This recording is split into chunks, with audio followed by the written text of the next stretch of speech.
Chapter 86 The Arrival of the Goddess of Death. Returning to the Palace of Silver, Thor eagerly sought out Thalos. Father, you're that strong. Why didn't you say so earlier? Come wrestle with me more often.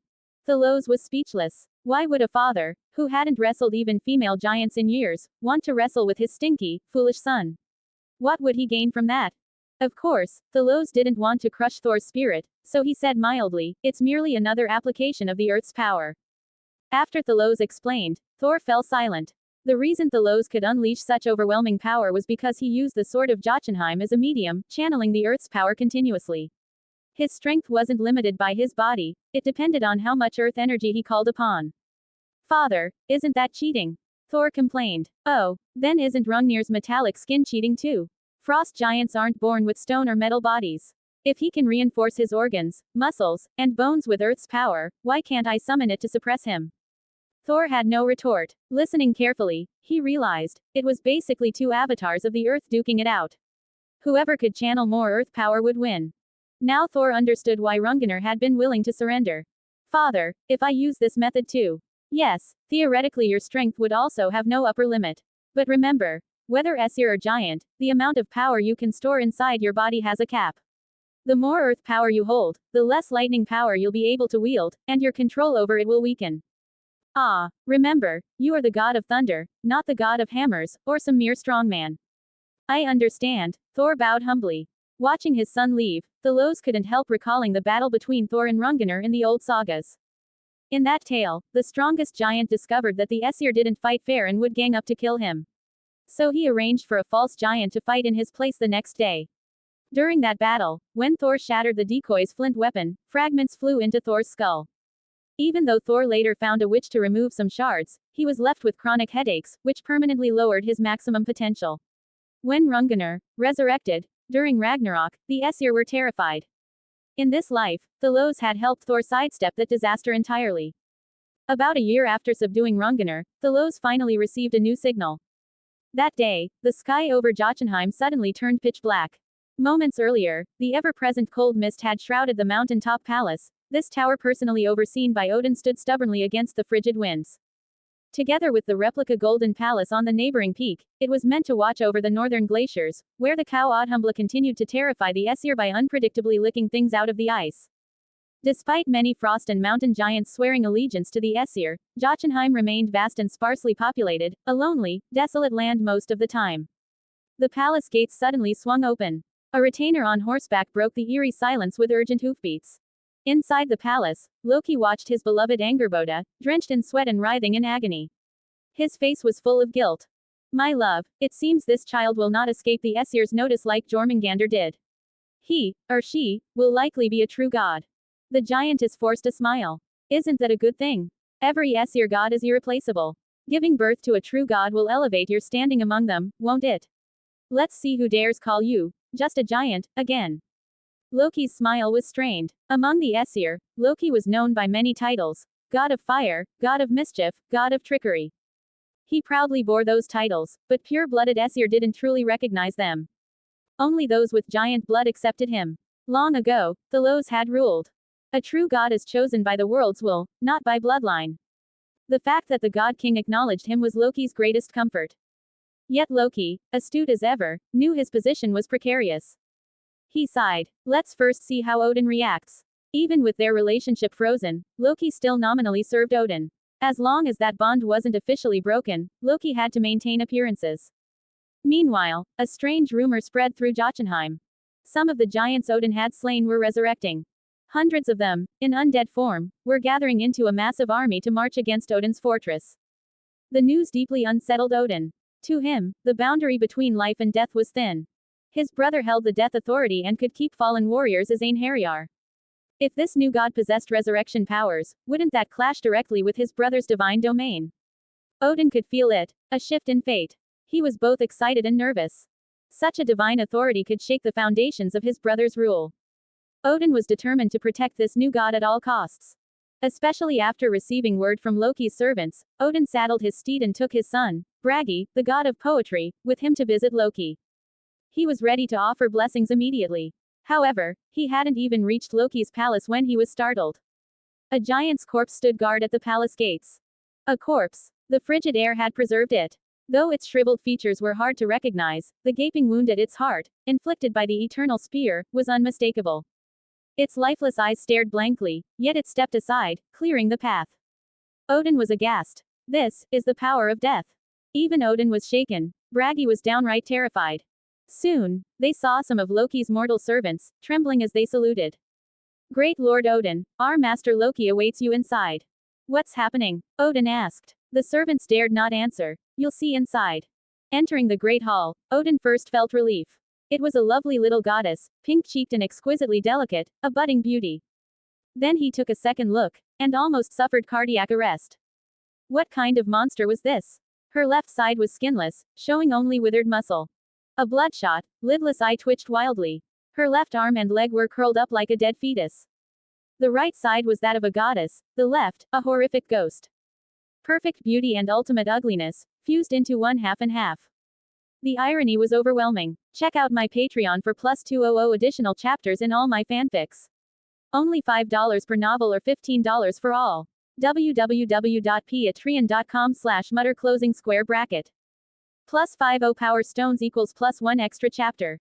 Plus 5 reviews equals plus 1 extra chapter. 1 comments 0 vote. Chapter 87 Hela's decision. On the other side, when Loki keenly sensed Odin's disgust and aversion, he remained silent, his heart sinking like a stone to the coldest, deepest abyss of Jotunheim. Loki didn't even bother asking Odin whether he would accept his newly born daughter Hela as a subordinate god. He merely asked 3 words, plain and cold, what now? What now? Every time you birth a monster, you ask me what now? Odin's face flushed red, his single eye spinning in agitation. Although the wisdom he had gained from Mimir's well screamed at him, accept her. She will be one of your greatest warriors. Odin simply could not suppress his visceral revulsion toward Hela. Barely a second of careful deliberation later, he made the same decision as in the sagas, exile. Oh, no, not exile, he dressed it up more elegantly. A heavenly portent. She is no ordinary Aesir. Her destiny likely concerns the Ragnarok prophecy. I have no authority to make this decision alone. I must inform my brother, Thalos. How amusing. For the Aesir, every single word Odin said was technically true. Yet to Loki, every syllable pierced his heart like a steel needle. How many times had it been now? Loki nearly failed to hide his raging hatred and fury. My firstborn, Sleipnir, looked normal, you happily took him to ride. My second son, Fenrir, you ignored him, left him to be killed by Thalos. My grandson, Hati, you sold him out without blinking. Now you see my daughter Hela and you scorn her again. You only take the good, discard the bad. All the benefits you snatch, all the burdens you wash your hands of. Even though they were cousins and childhood friends, the repeated betrayals by Odin had completely eroded Loki's trust and loyalty. All that remained was anger and resentment. Despite the raging fury boiling inside him, Loki's face remained that of a man whose heart had died. He said flatly, "Oh, that's true. Hela must be reported to His Majesty the God King for judgment." In that moment, Loki prepared for the worst. The girl might be killed. The best outcome would be exile. At this point, he no longer cared what Odin thought or did. Instead, a tiny sliver of hope blossomed for Thalos. Though Thalos had always kept Loki at arm's length, even during their youth, he had never once betrayed or harmed Loki. As God King, Thalos was renowned for fairness. That gave Loki a glimmer of hope. Soon after Odin's report, the Valkyries arrived. Leading them was Hermod, Thalos' most trusted divine envoy.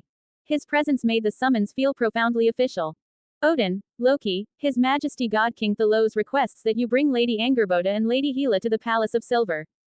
To soothe nerves, he added, fear not. His Majesty said this may not be a bad thing. Had these words come from Odin's mouth, Loki would not have believed a single punctuation mark. He had seen too often how Odin twisted words to break promises. But coming from Hermod, Loki actually found himself believing it a little. Lead the way. The Palace of Silver, with its shimmering snowy brilliance, appeared pure and sacred. At its heart stood the supreme throne. Only the God King could sit there, imbued with the power to glimpse past and future, adding a layer of legend to the palace. Loki always suspected Thalos had long since foreseen the paths of fate. But this raised another unsettling question. Was there no price to pay for freely gazing into the future? Loki, Angerboda, and Hela knelt humbly at the foot of the throne, awaiting the expected judgment. Angerboda was already sobbing softly. Loki remained silent. There were few others present.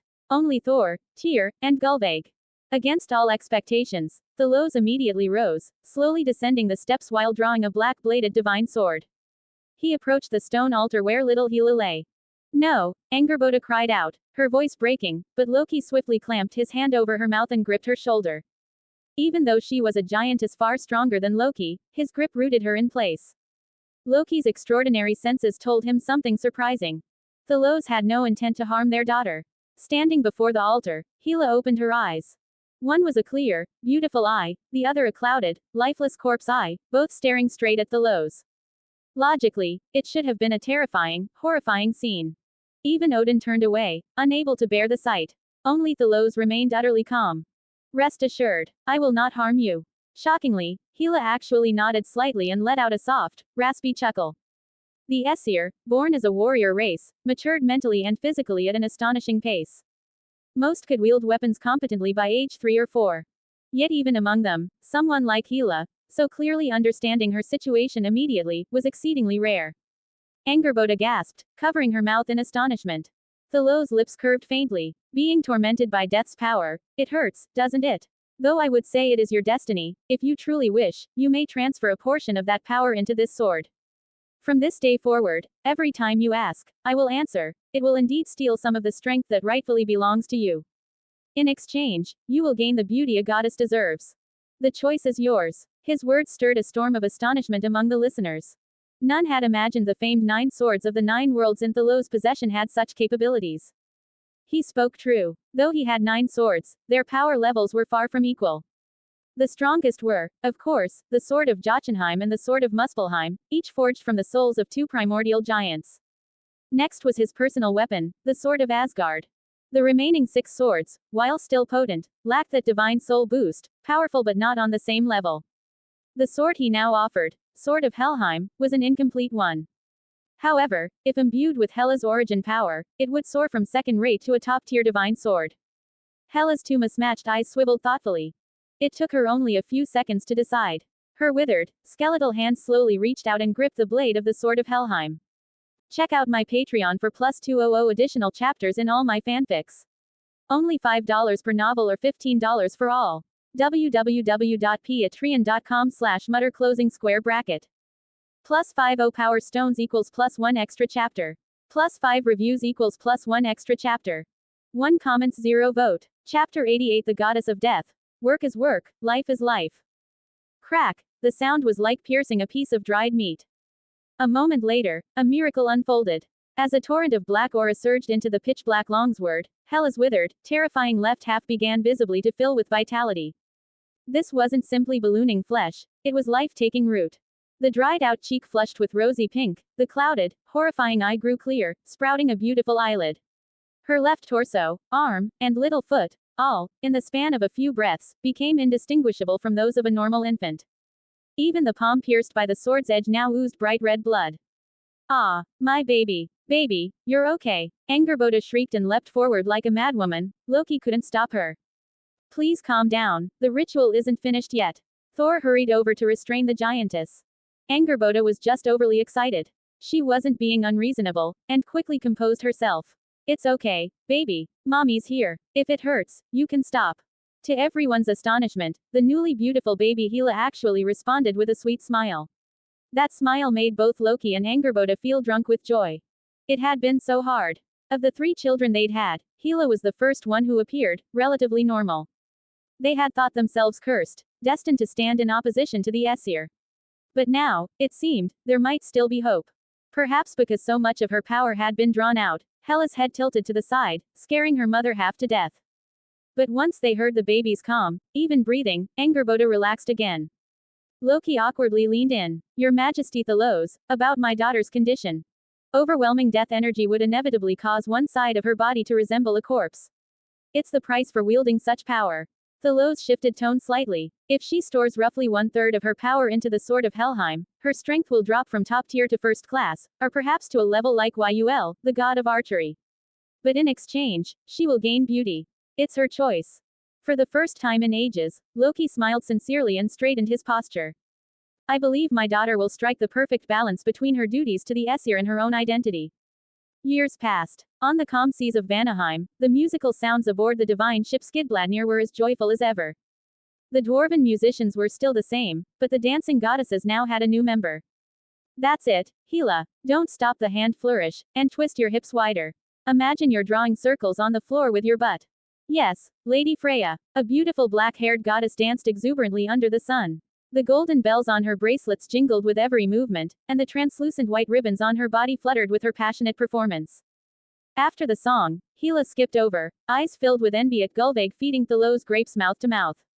Stretching her voice coyly, Hela said, "Your Majesty Thalos, I want to do that too." Thalos twitched at the corners of his mouth.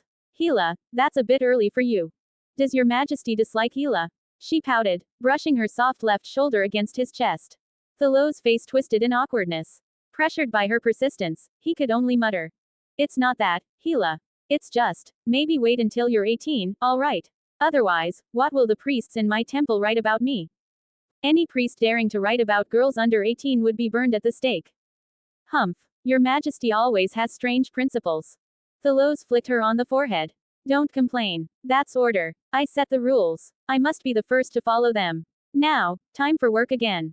"Ah, fine." Hela, lovely and charming, brought inexplicable joy to all who saw her. She waved at the other gods. "I'm off to Helheim again. See you tomorrow, Hela." Freyr waved goodbye with a grin.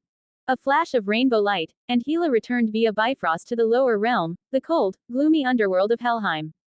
Before her lay the Black River Jal. This river marked the boundary of Niflheim and was spanned by a gold-plated crystal bridge, suspended by a single eerie strand of hair. Its guard, the skeletal Modgud, demanded a blood toll from any who sought to pass. Most souls traveled this bridge on horses or carts, the same ones burned alongside them during cremation. Even after seeing Hela countless times, Modgud never quite adjusted to her dazzling beauty. Just as he opened his mouth, Hela transformed.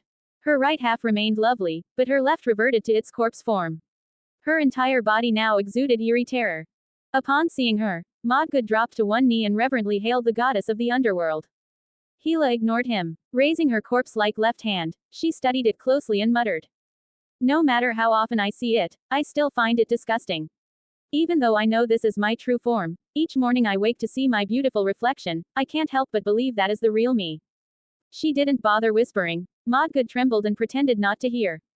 She raised her hand again, summoning a spectral coach shrouded in deathly aura. It bore her across the Jal River. Ahead lay the Ironwood, a forest where the trees had leaves of iron and no grass grew below. Beyond the forest stood Hel's Gate, also called Hela's Gate. It was guarded by the Hellhound Garmr, a blood-stained beast curled in the cave Nipahelier. Only Hela's personal arrival, or a bribe of a Hela's cake, could grant passage. Within Hell's Gate lay the true underworld. Bitter cold, endless darkness, and the hiss of boiling cauldrons, the roar of the Havergalmere spring. There were 9 rivers in the realm of the dead, among them Slid, a river whose waters were sharp blades. Beyond all this stood Hela's palace. In the original myth, this palace would have been named Eljidnir, meaning, misery.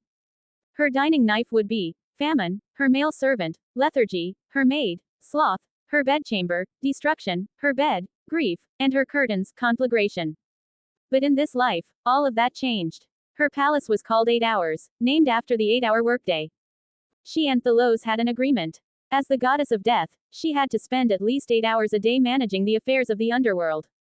Outside those hours, she could do as she pleased. Thus, Hela only returned to her corpse form for 8 hours each day, just enough to keep the underworld's rebellious spirits in line. The moment her shift ended, she'd bolt for the Rainbow Bridge, board her sealed coach, and rush back to the Palace of Silver to touch the sword of Helheim and regain her stunning appearance. She was also a regular in the Palace of Joy. Unfortunately, the work in the underworld was overwhelming. She had to keep expanding her palace to accommodate new guests arriving from the mortal world. To her servants, Hela was a workaholic. Everything around her was renamed. Her male servant, Lightning. Her maid, Diligence. Her bedroom, Hourly Room. Her bed, Campaign Cot. Though her servants moved sluggishly, she constantly urged them to hurry. And whenever her parents asked how she was doing lately, she always ended her reply with the same phrase. Being the goddess of death is a job. The rest is life. Check out my Patreon for plus 200 additional chapters in all my fanfics. Only $5 per novel or $15 for all. www.patreon.com/mutter. Plus 5 O power stones equals plus 1 extra chapter. Plus 5 reviews equals plus 1 extra chapter. 0 comments 0 vote. Chapter 89. The Goddess of Youth, Idun bonus chapter 1. In the myth, 5 monstrous forces united to besiege Asgard during Ragnarok, and one of the key figures among them was Hela. Under her command was the terrifying hellhound Garmr, one of the 10 most fearsome beasts of the Ginnungagap world. Now that one major enemy has become an ally, it's not just a matter of simple subtraction, the balance of power has been significantly altered. Through this maneuver, Thalos successfully turned Hela into a true asset of the Aesir, greatly strengthening their position. With Hela's allegiance, Thalos' confidence in surviving Ragnarok increased by at least 20%. In this life, not only did Thalos show no discrimination toward Hela, he deliberately spread the word that her ghastly, half-dead appearance was a chosen form to frighten the wicked spirits of the underworld. Her monstrous form, he said, was a noble sacrifice for the sake of the 9 realms. Behold, the great goddess of death, Hela, who forsakes her beauty in battle for the stability of the realms. What higher form of devotion could there be? These lines were echoed in operas staged across Asgard and the mortal kingdoms. Even the actresses playing Hela were beautiful women who, at most, donned a half-zombie mask on stage and wore gloves painted with skeletal patterns. This subtle but pervasive influence reshaped public perception. Hela was inherently beautiful, only while serving the world did she assume a fearsome form. In the audience's heart, a deep admiration began to grow. This method of reframing did wonders to preserve Hela's dignity.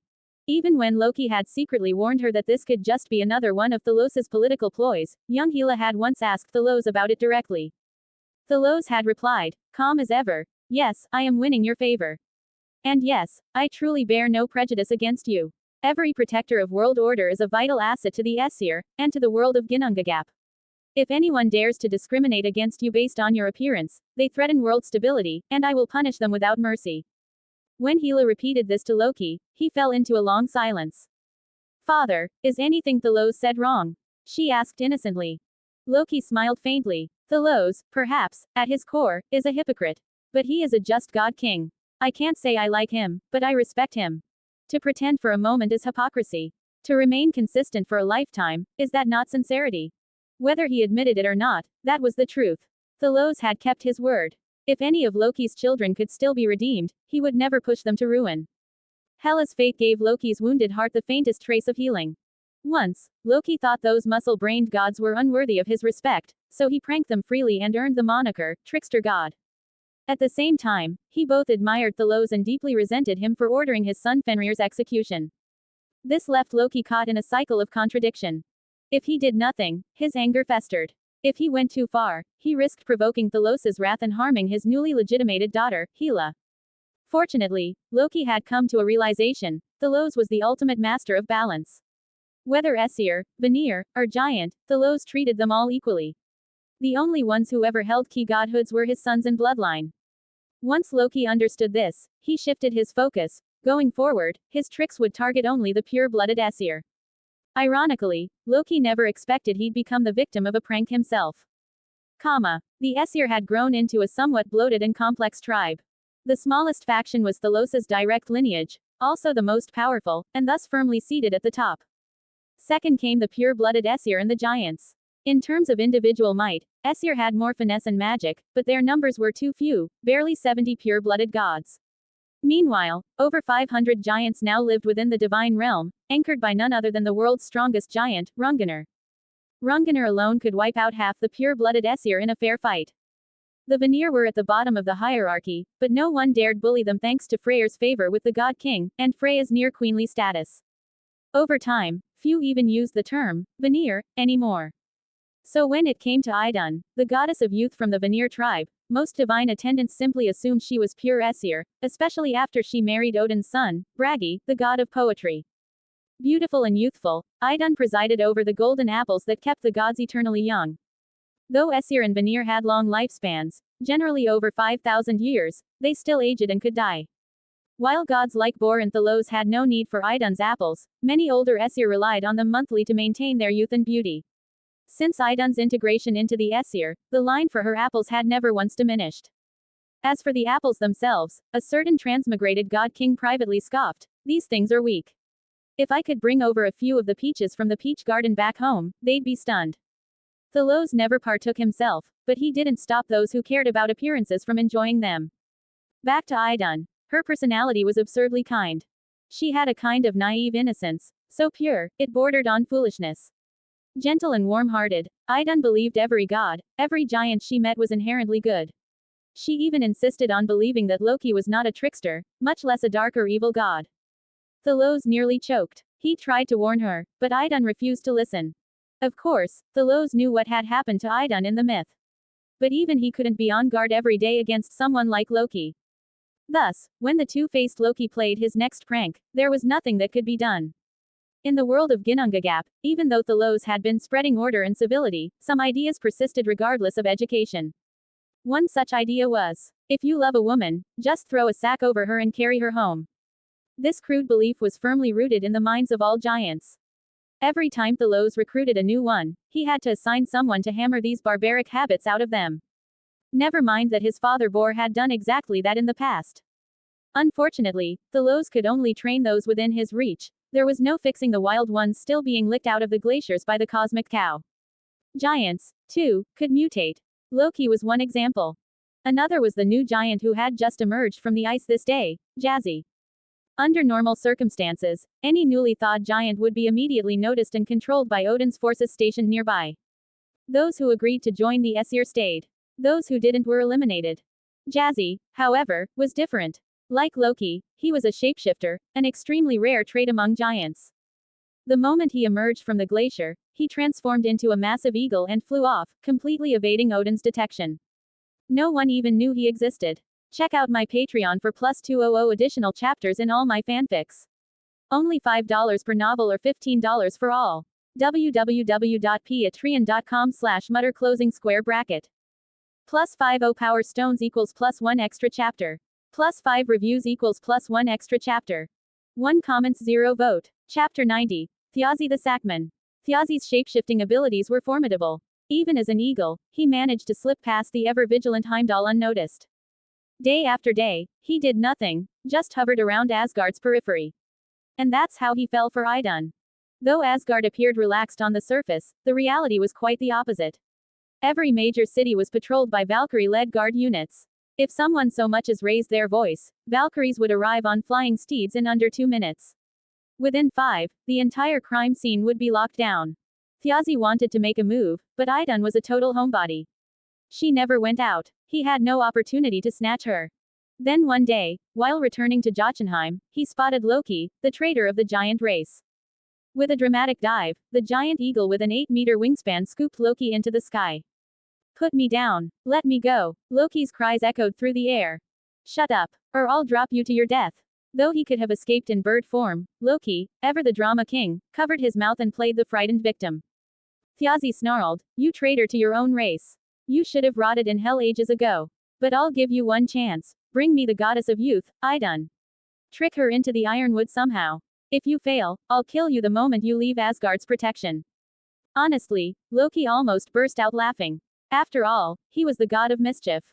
If Thjazi had picked someone else, Loki might have hesitated. But Idun, 1, she wasn't Thalos's blood kin. 2, she was Odin's daughter-in-law, and Loki had plenty of reasons to get back at Odin for selling out his grandson. And 3, who would panic most if Idun went missing? The answer: all those aging pure-blood Aesir whom Loki despised. That settled it. Loki accepted the job. Feigning terror, he gasped, "No, please, don't kill me." Then get moving. I can't go near her. The pure-blood Aesir hate me. Heimdall constantly watches me. If I go missing, he'll notice immediately. I'll ruin everything. Thjazi froze. Then, since you're a shapeshifter, why not become me? Go pretend you found a new apple tree in Ironwood. Tell her you ate one and felt young again. Trust me, she'll follow you. Thjazi, clueless about Loki's cunning, found this very reasonable. Plus, Loki's being monitored constantly did make sense. Fine, go distract Heimdall. And don't try anything funny, I'll just fly away if you do. Of course, of course. Loki darted off to stall Heimdall. Soon, Loki, Thjazi in disguise, showed up at Idun's home. "Oh, beautiful goddess of youth. Guess what I found in the Ironwood? A golden apple tree. I ate one of its fruits and instantly felt like I was back in my prime." He flexed his muscles for effect. Thjazi's hammy, amateurish acting wasn't even in the same league as Loki's. But a con only needs to be good enough for its audience. Unfortunately, Idun was the perfect mark. Her eyes widened. Her pupils quivered. This can't be true. It is. I swear on Loki's name. The irony, of course, was that swearing on Loki's name was like swearing on a cloud. And yet, Idun believed him. Really, really. Thjazi thumped his chest proudly. Idun's innocence was almost offensive.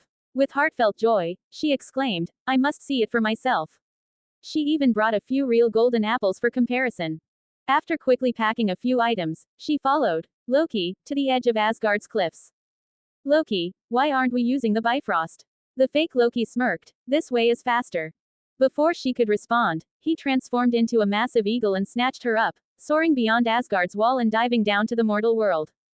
Everything happened so fast that even the watchful guards failed to notice. They only heard a brief feminine scream and saw nothing. To be fair, Asgard's walls were enormous, with a watchtower every 500 meters and an arrow tower every 100. The perimeter was vast. Still, the scream was reported, though it didn't make it all the way to Thalos. After all, a woman screamed near the wall, was hardly urgent news for a god king. Coincidentally, Idun's husband Bragi happened to be away, traveling between Asgard and Jotunheim. It wasn't until nearly 3 weeks later, when aging Aesir came to request their monthly apples, that anyone noticed Idun was missing. Panic ensued. They rushed to Thalos and called an emergency council. The best hunters, like Skadi, used magic to pinpoint the exact moment Idun vanished. A witness even said it was Loki who had taken her. Naturally, all fingers pointed at Loki. But Loki had an ironclad alibi. Watching the once proud, youthful gods rapidly age into wrinkled old men and women, Loki nearly burst with laughter. A true actor needs discipline. With a face full of innocent grievance, Loki cried, I'm innocent. That day I was with Heimdall, begging him to stop spying on me. We argued for 3 hours straight. Heimdall's mouth twitched. He looked like he wanted to strangle Loki with his golden teeth, but his honor-bound nature made lying impossible. He nodded grimly. Yes, Loki was with me at that time. The aging Aesir gasped. One old god stepped forward suspiciously. Could someone have impersonated him using shapeshifting? Heimdall, ever blunt, replied coldly, impossible. No one else is as insufferable as that guy. Solid logic. The gods were convinced. Loki wasn't pleased. Wait, was that supposed to be a compliment or an insult? Shut up. I'm your alibi. Check out my Patreon for plus 200 additional chapters in all my fanfics. Only $5 per novel or $15 for all. www.patreon.com/mutter closing square bracket. Plus 50 power stones equals plus 1 extra chapter. Plus 5 reviews equals plus 1 extra chapter. 0 comments 0 vote. Chapter 91. Loki wins big. The pure blood Aesir gods were utterly stumped. Without Idun, there would be no golden apples. They tried plucking ripe fruit from her tree, but eating them had zero effect. The magic of eternal youth only worked when Idun herself cast the enchantments on the apples. Panic exploded among the Aesir. They argued heatedly, while Bragi and his father Odin were especially troubled. Meanwhile, Loki was having the time of his life, grinning like a fox in a henhouse. Odin, ever perceptive, stared at Loki for a long moment, so long that Loki nearly broke character. But the trickster god called upon his award-winning acting chops and met Odin's gaze with deep sincerity. Odin, I feel you. I was devastated too when my loved ones disappeared. Every muscle on Odin's face twitched like it had a mind of its own, caught between sorrow and fury. He instinctively felt Loki had something to do with this, but he had no proof. Luckily, divine barbarians like Odin don't always need proof. Odin stepped forward and bowed. Your Majesty, this matter is far too suspicious. I suggest we send Thor and Loki together to investigate. Loki immediately freaked out. Wait, why me? Odin's single eye turned cold. Everyone knows Lord Thalos is the wisest of us all. Among those merely somewhat clever, you're also the most idle. The gods piled on. Yes, you've pulled off so many pranks, surely you're good at detecting trickery too. It's time you put that brain of yours to good use. Exactly, you're the man for the job. Hurry up, or I'll be dead in 3 months. Beautiful. The same gods Loki had once tormented were now pressuring him to fix it. Just like that, the trickster went from innocent bystander to prime suspect and chief investigator. Seeing Loki's helpless expression, the other great actor on the throne, Thalos, nearly burst out laughing. He clearly remembered that in the original epic, Loki had kidnapped Idun. And even confessed. That led to the gods bossing him around like it was only fair. But in this life, Loki had outplayed fate, he'd secured an airtight alibi. If he brought Idun back now, every god would owe him big. For Thalos, who was trying to steer the world away from Ragnarok, this was a deal worth making. There was no need to drive Loki into a corner. Thalos declared, since Loki is innocent, and since his intelligence is essential to saving Idun, here's what I propose. If he and Thor succeed in bringing her back, then all of you who depend on her golden apples must each bow to Loki and formally put your grudges behind you. Boom. Thalos had hoisted the aging gods onto a moral pedestal. Either they bow to Loki later, or they wait to die now. That hurt, but they had no choice. So one by one, the ancient Aesir stepped forward and swore, if Loki helped recover Idun, they'd not only forgive all past mischief, but even present him and Thor with valuable gifts in thanks. Now Loki was truly elated. As the secret mastermind behind this whole mess, nobody understood the situation better than him. After the assembly broke up, only Thor remained behind to speak privately with Thalos. Father, do you already know something? Thalos blinked, surprised. This kid's finally growing a brain. You only need to know that Loki can be trusted this time. And that your goal isn't Idun, it's a giant sea monster. A sea monster? Thor immediately grasped that his father had foreseen something through the power of the all-seeing throne. Especially the word, giant, it reminded him of the moon-chasing wolf, Hati. Thor understood instantly. This had to involve chaos. The sea isn't your domain. If you encounter it, just engage. I'll handle the rest. Thor nodded solemnly. Understood, father. Go. And this time, try using your brain. Yes, sir. Rescuing a goddess was no joke. Even if Loki had wanted to stall, the gods wouldn't let him. They buttered him up shamelessly, forcing themselves to be pleasant. Loki's vanity was thoroughly satisfied. Ah, you all hate me. I love it when you hate me, can't do anything about it, and still have to flatter me to survive. Loki resisted the urge to ham it up. A mild, modest smile was all he gave in return. That was as much as he could muster. Barely. He and Thor packed light and made ready to leave. Before departure, Loki sauntered up to Freya and bowed deeply. Oh, radiant Freya, this mission is extremely perilous. Just in case, may I borrow your falcon cloak? The falcon cloak allowed any being with magical talent to transform into a bird and fly. It was a fine treasure, but to Freya it wasn't irreplaceable. She glanced at Thalos, seeing no objection, so she nodded and lent it to Loki. The Aesir's grip on the 9 realms was still strong. Only 3 zones remained somewhat outside their control. Jotunheim, which still spawned frost giants. The ironwood between Midgard and Jotunheim, and the northern seas. The misty land of Niflheim. Except Niflheim, Loki and Thor could count on resupply almost anywhere else. Initially, Thor proposed using the Bifrost. Loki immediately vetoed it. Oh, Thor, have you no sense? If someone managed to impersonate me and trick Idun, then that someone must be very familiar with Asgard. Thor paused, then nodded. The Bifrost's light is visible for hundreds of miles. If we use it to approach, what if the kidnapper panics and kills Idun? And you better not fly with that hammer of yours either, the thunder and lightning would give us away. Thor couldn't fly on his own, he needed Mjolnir to do so, and it always made a scene. Loki was making a lot of sense. Thor agreed again. And, of course, Loki was stalling. If he could drag this out long enough for a few of those decrepit Aesir to die off, he'd win big. So Thor hitched his beloved goat chariot. These goats were related to Idun, the divine goat that grazed near the Golden Palace. They were sacred beasts. They could fly through the sky while pulling the chariot, and their meat was delicious. Whenever Thor got hungry, he'd slaughter the goats, roast them, and feast. Then, with a flash of lightning and a trail of laughter, mostly Loki's, the gods of thunder and mischief set off on their journey. Check out my Patreon for plus 200 additional chapters in all my fanfics. Only $5 per novel or $15 for all. www.patreon.com/mutter closing square bracket. Plus 50 power stones equals plus 1 extra chapter. Plus 5 reviews equals plus 1 extra chapter. 0 comments 0 vote. Chapter 92. The Norse Top 10 Beasts. Here's an important detail. You can eat the goats, but you must not damage their bones or hides. After dining, if you carefully wrap all the bones in the hide and recite a few runes, one strike from Mjolnir will bring the goats back to life, good as new. For the goats, it's a tragic cycle of pulling the chariot, getting butchered, and becoming dinner. But for the gods, utter convenience. Thus, Thor and Loki set out. Just as they departed, Thalos received an unexpected visitor at the Silver Palace. Hel, is something wrong?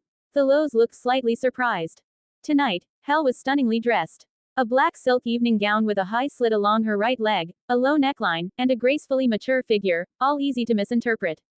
Thalos gave her a single glance before looking away. Sorry, Hel, you guessed wrong. My target isn't your second brother.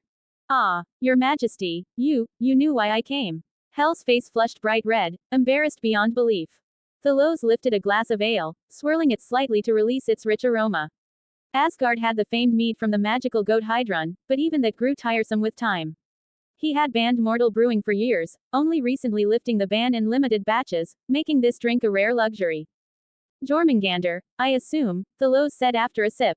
I can promise you. So long as he doesn't keep growing and doesn't join in any attack against Asgard, I'll let him live.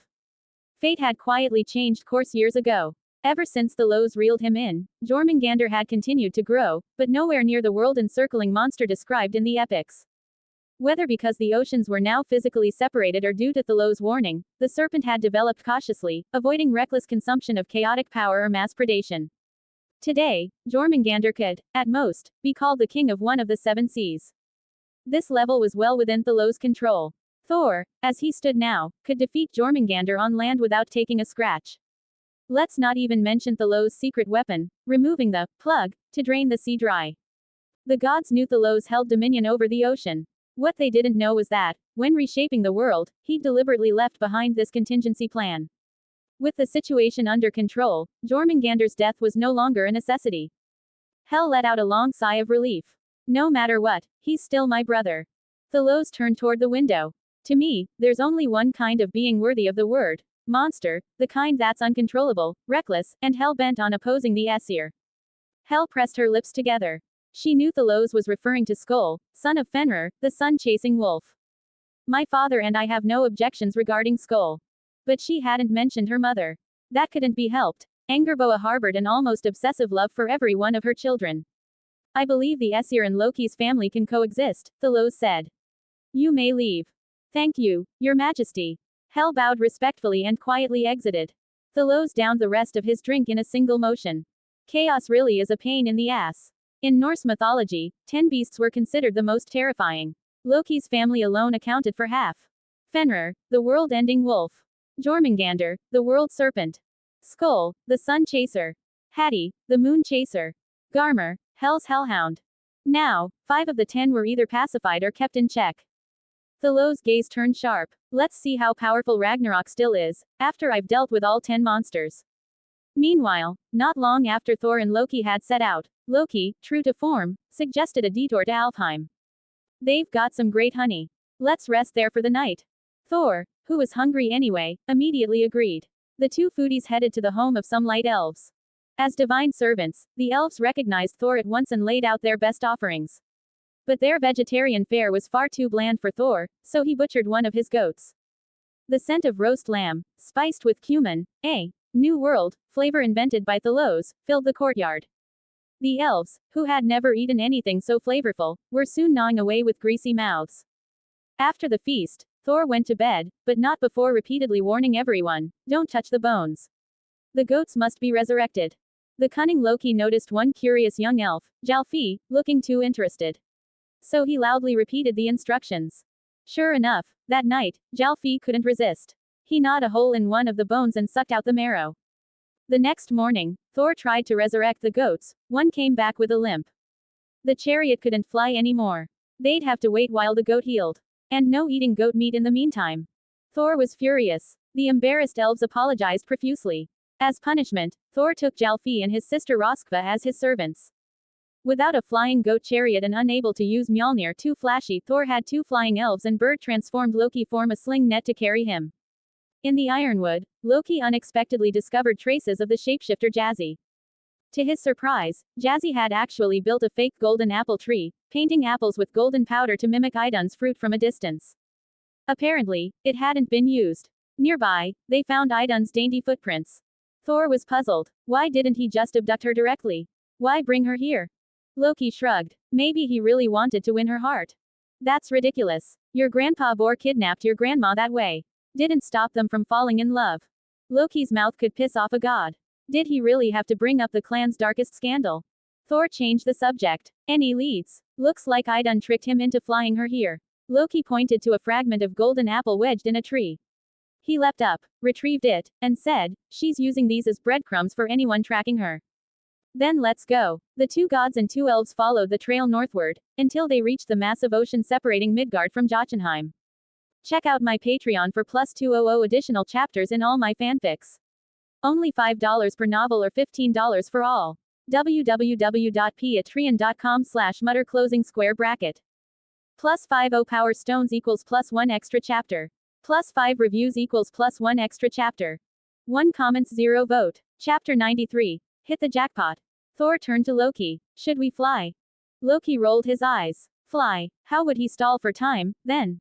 With great solemnity, Loki slapped Thor with an excuse. "Your goats aren't fully recovered yet." Thor deflated. What else could he do? They couldn't just stay here. Miserable, Thor started chopping trees and hauling them over. He handed them off to Loki and the others, who spent most of the day crafting a massive raft. The ironwood's trees were all massive, averaging over 20 meters tall.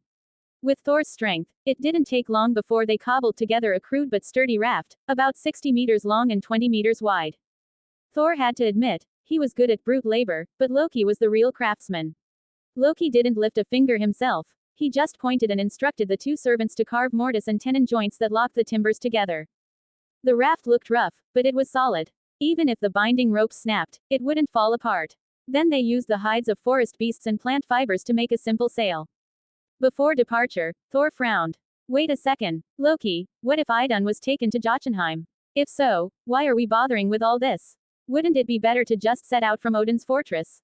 A bit flustered, Loki forced a calm analysis. Come on, Odin's patrolling Jotunheim. No one would be stupid enough to take Idun there.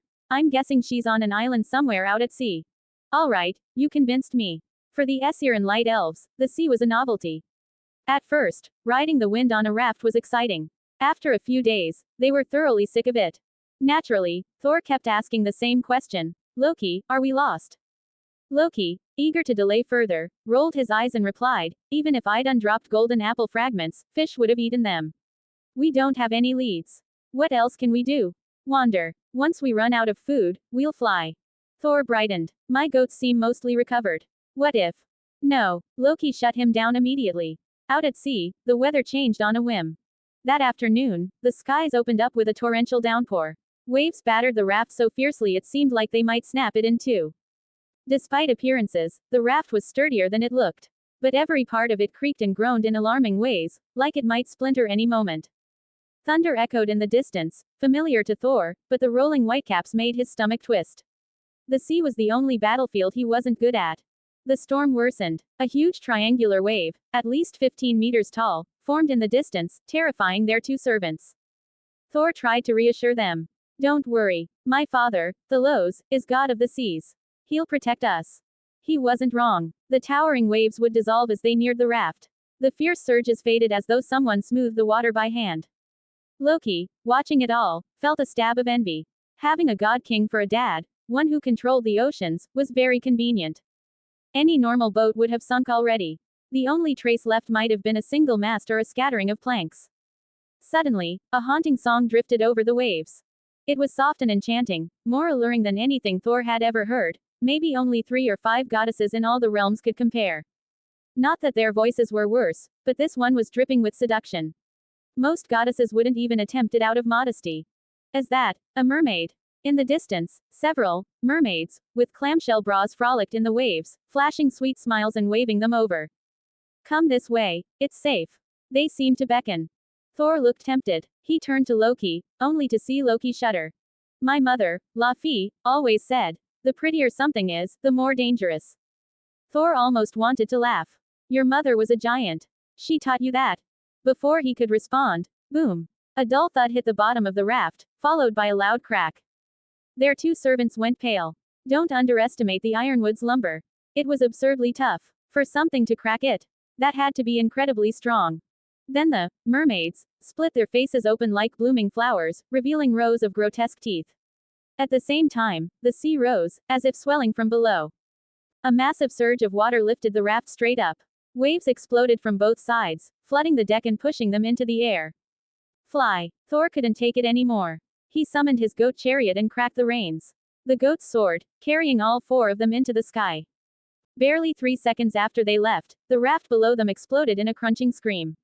Its enormous timbers were shredded like wet noodles and dragged beneath the sea. What was that? Jalfi pointed into the water. Below them, a shadow twisted beneath the stormy sea. Even through murky depths, the sunlight revealed it, slow, serpentine movement. And it wasn't alone. Countless shadows swam toward a massive island, barely visible through the rain and storm. It was huge, at least dozens of square kilometers, covered in dense red mangroves. But when Thor looked at the island, he felt déjà vu. Somehow, he remembered his father's parting words. He realized what this was, and he didn't panic. Instead, his eyes lit up. We hit the jackpot. Jackpot. Loki blinked. Yep, jackpot. That wasn't all. Roskva pointed at the island. Look, is that a golden apple? Light elves had exceptional eyesight, especially archers. If she said so, she was probably right. Thor steered the goats closer. They all squinted. Yep, there it was. They'd struck gold. Good news. They'd found both Idun and Thalos' mystery target. Bad news. Idun was sitting on the head of a giant sea monster. All four of them had the same feeling, like fate had just played the cruelest of pranks. Check out my Patreon for plus 200 additional chapters in all my fanfics. Only $5 per novel or $15 for all. www.patreon.com/mutter closing square bracket. Plus 50 power stones equals plus 1 extra chapter. Plus 5 reviews equals plus 1 extra chapter. 0 comments 0 vote. Chapter 94. Huh. Father. Rescue the divine hostage. That kind of professional work, Thor, that brute, has no idea how to do it. Things were quite chaotic at the moment. Out in the sea was a deep-sea behemoth the size of a small island. Atop the beast's head, a 20-meter-tall giant held a red tree tightly in one hand, and the terrified goddess Idun in the other. Due to the height difference, Idun could do nothing but scream. She looked just like a battered doll, her body swaying back and forth violently from the tremors. In this kind of situation, whether to charge in or not carried enormous risk. If Loki had to make the choice, he would most likely pretend to miss his chance and fail to save the goddess. Not because Loki wanted Idun dead, of course, he just wanted her to return to Asgard a little later. Loki saw Thor preparing to throw his hammer with his right hand and immediately knew that Thor was about to fly over to rescue Idun, so he decisively pressed down on Thor's hand. Don't be reckless just yet. Huh, if you fly over now with Mjolnir, the commotion will be too great, and that monster will see it as a provocation. Trust me, if that damned kidnapper doesn't want to die, he'll run with Idun. As an accomplice, no one knew better than Loki that this giant named Thjazi had a shape-shifting eagle form. Once Thjazi couldn't bear it anymore and tried to flee, Thor, being a simpleton, would certainly chase after him using Mjolnir. At that point, Thor would be tangled up with the sea monster, and since he had thick skin and wouldn't die easily even if he got beaten up, Thjazi would continue escaping with Idun. That way, those pure-blooded old geezers in Asgard would get too anxious to sit still. Everyone would get their happy ending. The plan was perfect. Loki felt brilliant. For once, Thor was somewhat convinced by how confidently Loki explained it. Thor thought, if only Loki could be this reliable all the time, that would be great. Poor Thor. He didn't know that his and Loki's modes of thinking would never overlap. Sure enough, at this critical moment, events developed exactly as Loki predicted. A panicked Thjazi finally lost control and instantly transformed into a super-giant eagle with a 30-meter wingspan. He snatched Idun with one claw and flew eastward. Thor quickly snapped the reins and urged his two goats to chase after them. The goats tried hard, but one of them had a limp. While mid-air galloping was manageable at low speed, once they sped up, the flying goat chariot veered noticeably to the right. Left, left. I told you to go left. Thor was nearly driven mad. But the more he whipped them, the more chaotic the goats became, almost spinning around in midair. Finally reaching the end of his patience, Thor threw the reins to his servant Roskva, swung his hammer, and transformed into a bolt of lightning, shooting straight toward the giant eagle form of Thjazi. Boom! Transformed into a Thunder Man, Thor's speed instantly peaked, streaking through the air with dazzling lightning and thunderous booms as he charged at the eagle flapping frantically in midair. Clearly, his actions startled both sides present. Sure enough, the sea monster below reacted. Splash! With tens of thousands of tons of seawater surging upward, 3 massive black columns shot out of the ocean at high speed, directly targeting Thjazi and Thor in the air. Only those with sharp vision could clearly see that these were no mere pillars. The uneven lumps on their surfaces were not barnacles or rocks, they were enormous suction cups. That's right. These were octopus tentacles. And their owner was none other than one of the 10 great sea monsters of Norse mythology, Kraken of the northern seas. It was as massive as an island. Even its excrement would attract fish from dozens of nautical miles around to feed. Desperate fishermen would often sail into Kraken's territory to fish. Legend had it that just one dragnet in these waters could yield fish of incredible market value, enough to feed a family for an entire year without needing to go back out to sea. Of course, reward always came with risk. Fishing near Kraken was just as reckless as the fish consuming its waste, both were gambling with their lives. One wrong move and they would become Kraken's prey. Clearly, Thor's rash charge had angered Kraken. The colossal sea monster launched an attack at the thunder god who disturbed it. Startled, Thor instinctively swung Mjolnir at the tentacle about to strike him. Thunderclouds gathered rapidly in the sky, and a roar of thunder louder than any natural storm exploded across the heavens. Boom. Thanks to seawater's excellent conductivity, the lightning instantly charred about a quarter of the tentacle's tip into visible blackened remains. A woo, an ancient, echoing roar sounded from deep beneath the sea. Kraken was clearly enraged by Thor's strike. More tentacles, each measuring hundreds of meters, shot out of the depths, pursuing Thor in the sky. Thjazi, terrified, flapped his wings even harder, trying to escape with Idun as quickly as possible. Honestly, up until this second, everything was still going exactly according to Loki's script. Watching the scene unfold, Loki nearly burst out laughing. Fate was just that marvelous. Loki had calculated everything to perfection, except for one thing. In these waters, there was another uninvited guest just as massive.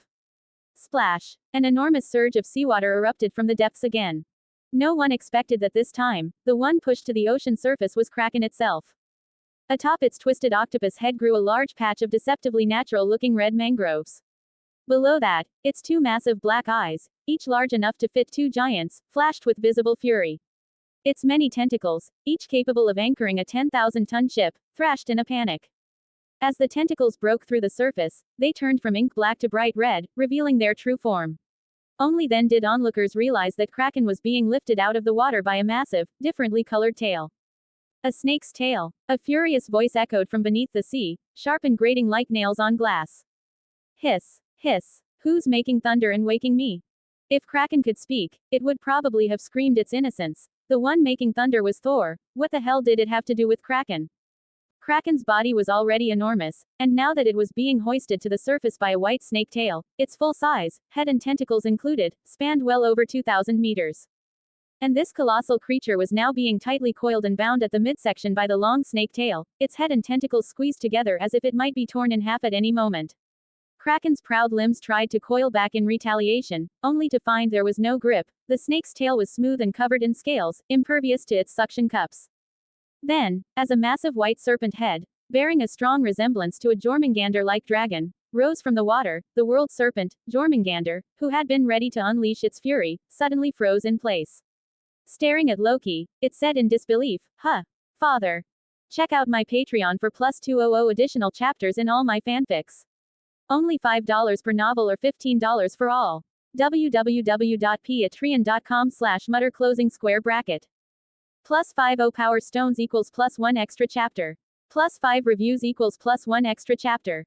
1 comments 0 vote. Chapter 95. Offer your loyalty, Jormungandr." Awkward. Absolutely awkward. Countless eyes looked at one another, all bewildered and speechless. Gods, giants, monsters, none of them had expected a situation like this.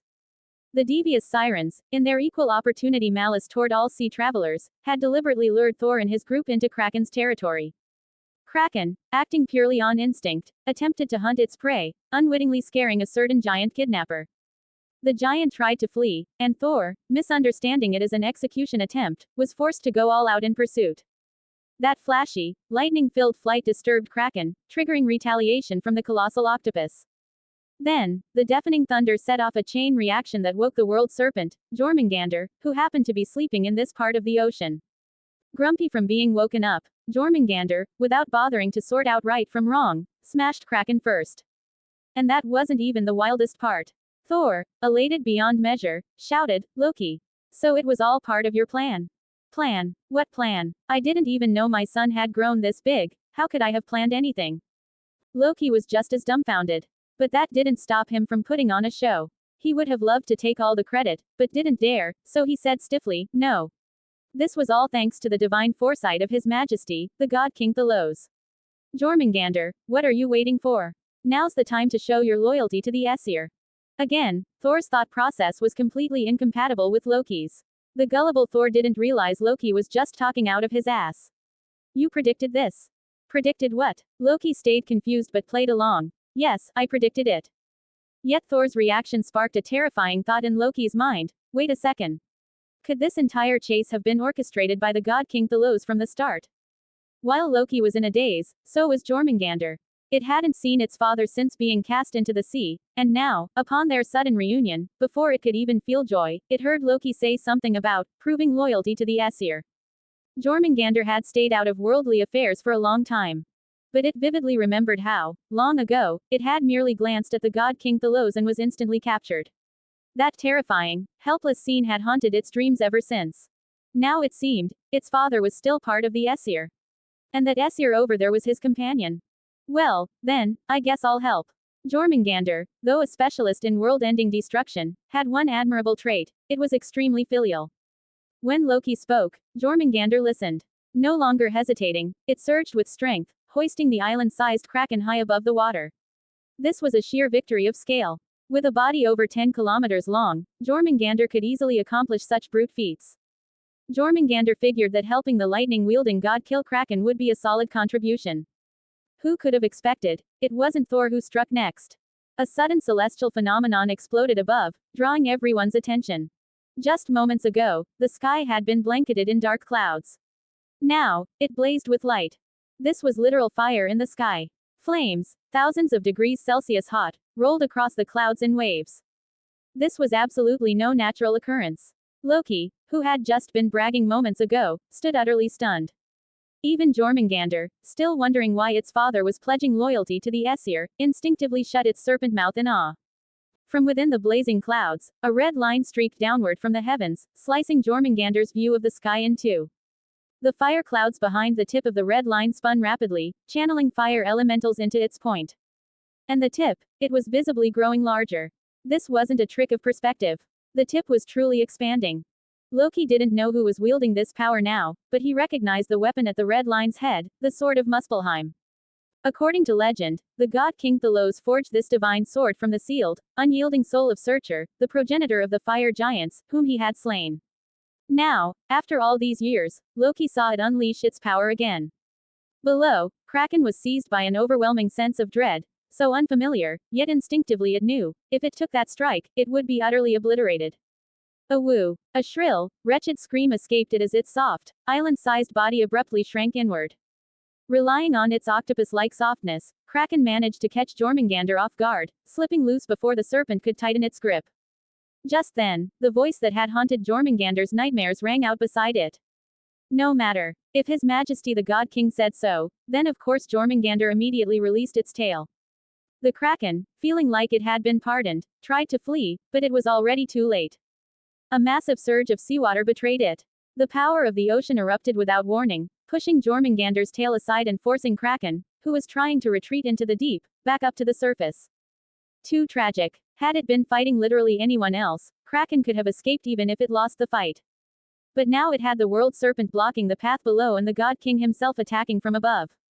Such VIP treatment, Kraken couldn't even begin to fathom what laws of heaven it had violated to deserve such a fate. The island-sized octopus was forcefully lifted by a massive, slab-like wall of hardened seawater, pushed up in full view of all present. Then, a searing crimson light descended. With a deafening boom, successive explosions and flashes of light erupted from Kraken's head, traveling down each of its tentacles. Those bizarrely colored suction cups, encrusted with barnacles and fish bones, swelled grotesquely and then, bang, exploded one after another in a bloody rain. From head to tentacles, every part of Kraken's body was blown to bits and launched skyward, turning into a storm of blood mist and meat chunks before raining back down. Chunks of octopus flesh, soaked in a vile stench of ink, splattered everywhere. This revolting, octopus rain, disgusted every living being who witnessed it. For most spectators, who wisely kept their distance, it was simply another awe-inspiring testament to the power of God King Thalos. But the only one who felt terror deep to its bones was Jormungandr. It raised its head reverently, gazing at the deep black eyes projected in the sky. It was so nervous, it didn't even dare flick its tongue, which was second nature. Your Majesty the God King, did I do well?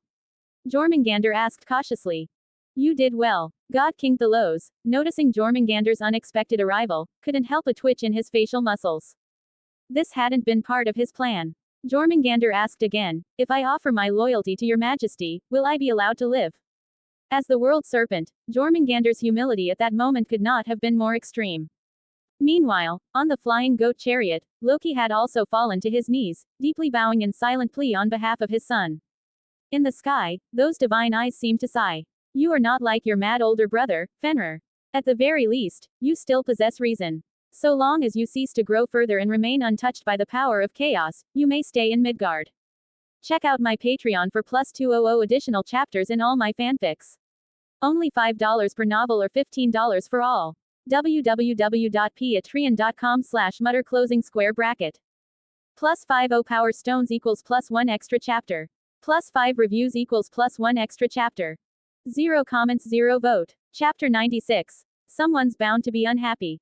In Thalos' original plan, subduing Jormungandr had never been part of the equation.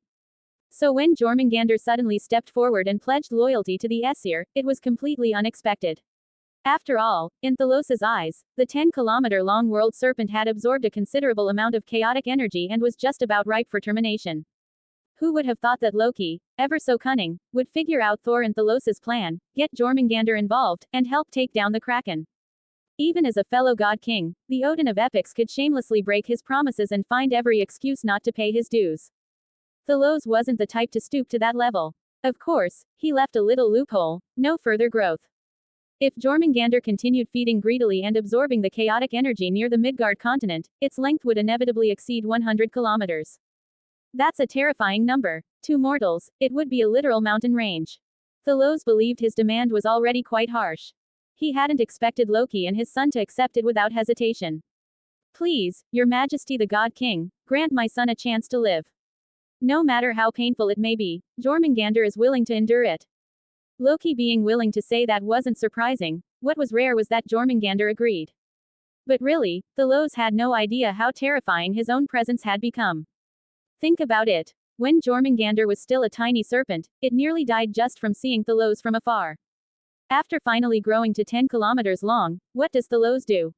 He performs a live demonstration of slaying a sea monster. The Kraken was one of the 10 great beasts. Even if Jormungandr fought it, dealing with such a slippery, soft-bodied creature, winning was one thing, but killing it would still be extremely difficult. Kraken had all sorts of escape techniques: ink jets, contortion, soft body skills, perfect for slipping away from Jormungandr. But against Thalos, wielding divine authorities like ocean, it couldn't even lift a tentacle in defense. In Jormungandr's eyes, all it had done was add a touch of help to an already one-sided battle. Since Jormungandr submitted, Thalos didn't hold back. Very well, let us try. I will inscribe runes onto your body, attempting to fully draw it into the realm of order. During this process, you will suffer immense pain, expelling large amounts of chaotic energy. Your body may even shrink. Can you accept that? Jormungandr trembled, and that single motion triggered waves over 50 meters high around it. It accepted. Thalos told it to swim to the iron forest near the shore, where he would perform the surgery. It would be a long and painful process. Later, Jormungandr would likely regret it countless times, even begin to suspect the God King intended to kill it. With that handled, Thalos moved on. As for the actual subject of this kidnapping case, well, Thalos had honestly already forgotten about it. Only the ever-dutiful Thor, seeing that his father had acted, continued performing his job. Amid lightning and thunder, Thor caught up to the giant shapeshifter Thjazi and fought a brief but not particularly fierce battle.